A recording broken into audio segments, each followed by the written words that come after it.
When a grandmother spent all the money she had saved for her old age on her grandson's wedding, she did not anticipate she would be barred from attending it. Wedding etiquette varies from person to person, but when preparing a guest list, some of the first people to include are immediate family. That means parents, grandparents, siblings, and other close members. On 21-year-old Jerry's wedding day, his eyes were fixed on the entrance, longing for the arrival of the only guardian he had, his Grandma Wendy. Although her name topped his guest list, she was nowhere to be seen at the ceremony. The bride walked down the aisle in a gorgeous gown, but Jerry's eyes were searching for his granny. His heart began to race, not seeing her anywhere around. "Where is my granny?" he cried, only to discover just moments before putting the ring on his bride that his grandma was actually kicked out from his dying. Of all the people who were excited about Jerry's wedding, it was Wendy who was the happiest. Why wouldn't she be? Her grandson was her world. After Jerry's parents died when he was 5, Wendy took him under her wing. She promised her late son that she would raise Jerry into a wonderful human being, and she had kept her promise in the most beautiful way possible. Wendy was a cook in a local school and invested a good chunk of her hard-earned money in Jerry's education. She was delighted when her boy graduated summa cum laude and thought, "All right, my boy is all set to launch his career now." "Your grandma won't be attending this wedding," I denied her entry. While Wendy was expecting to hear some good news about Jerry's new job, it shocked her when he told her he wanted to get married. "But son, don't you feel it's too early to get married now?" she said disappointedly. "And you just started working. You're too young for family life." To her dismay, Jerry wouldn't listen because he was blindly in love with Natalie, his girlfriend. "I can't say no to Natalie. She wants us to get married as soon as possible. I love her so much, Grandma." As usual, Wendy trusted Jerry's decision and agreed. But as days passed, she noticed he would often come home late at night tired. Wendy was worried because it appeared Jerry was no more the happier version of himself. He was always exhausted and barely came home for dinner. "Son, you look so tired. Why you work so much?" Wendy asked Jerry one day. His reply shook her. "Grandma, Natalie wants to get married on the second Saturday next month.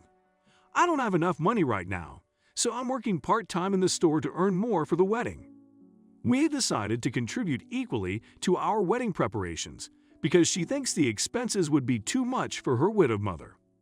Although Wendy was happy to see how hard Jerry worked, she was worried. "We only have a few days left for the wedding, son.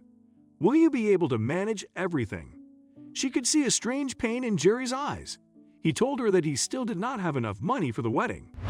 "And she fights with me almost every evening we meet. It hurts me to the core, Grandma.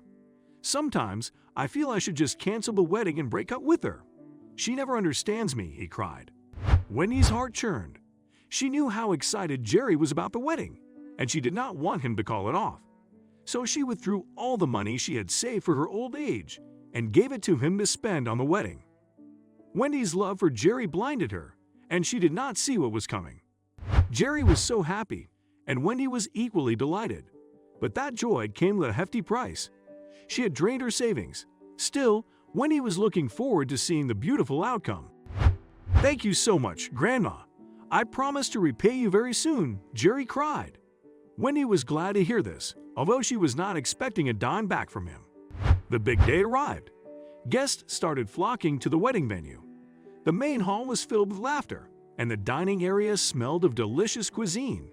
It was such a lovely sight, and soon the bride was walking down the aisle, blushing under her veil. Jerry's heart began to beat faster. The long-awaited moment had finally come. It was time for their vows. He turned toward his side to hold his grandma's hand, but she wasn't there. Jerry grew anxious. He had told Wendy to stand beside him when it was time to exchange the wedding rings. He wanted her to be in all the photographs. "Where is Granny? I don't see her anywhere. Where did she go?"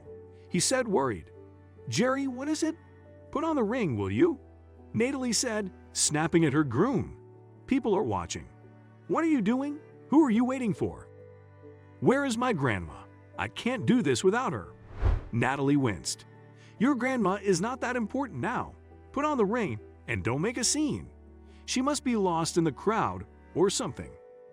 But Jerry's heart wouldn't allow him to do it. "No, I'm not marrying you without my grandma. Where is she?" Natalie turned red with fury. "Your grandma won't be attending this wedding. I told her not to. I denied her entry. Now put on the ring," she said, grinding her teeth. Jerry was startled. "You barred my granny from our wedding? But why?" It turned out that Wendy did not have the money to buy a lovely dress for the wedding, so she wore an old dress from her wardrobe.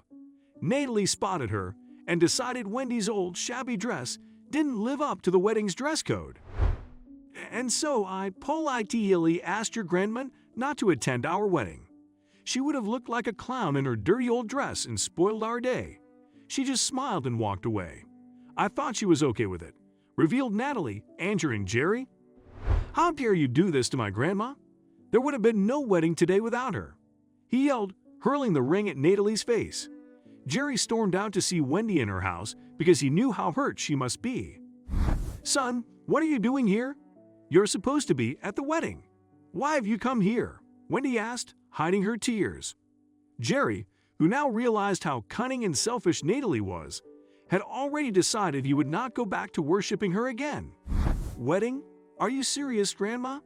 Why didn't you tell me that she asked you to leave the wedding? And how could you even think I would marry someone without your presence? You are more important to me than anyone else," he cried on Wendy's lap.